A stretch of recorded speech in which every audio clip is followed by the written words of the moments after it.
Nanay ni Roseanne natatakot na sa kanilang bahay. Bago natin ipagpatuloy yan, isang mapagpalang araw sa inyong lahat mga kalingap.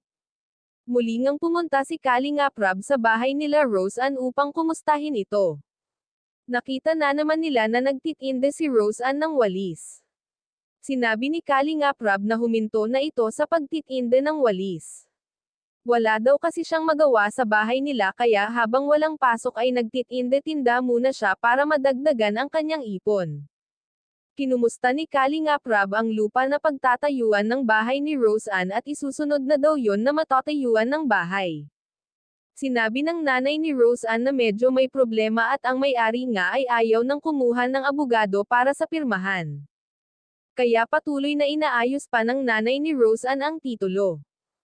Sana po maayos nyo na yan para matatayuan na kayo ng magandang bahay. At kwento pa ng nanay ni Roseanne hindi na daw siya nakakatulog ng maayos dahil noong isang araw ay may lalaki daw na nagtatanong kung saan ang bahay ni Roseanne. Dahil wala na sa isip ng kapitbahay ang mag-isip ng masama na ituro ang bahay ni Roseanne kaya tuloy ang mag-ina ay natatakot at laging kinakabahan lalo na sa gabi.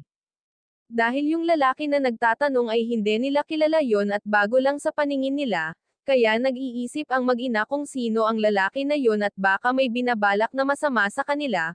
Bago tayo magtapos, huwag natin kalimutan suportahan ang ama ng Kalingap na si Val Santos Matubang at Kalingap Rob. Hanggang dito na lang ang update ko mga ka-viewers. Maraming salamat at God bless sa inyong lahat. Sana po ay patuloy ninyong suportahan ang channel ko.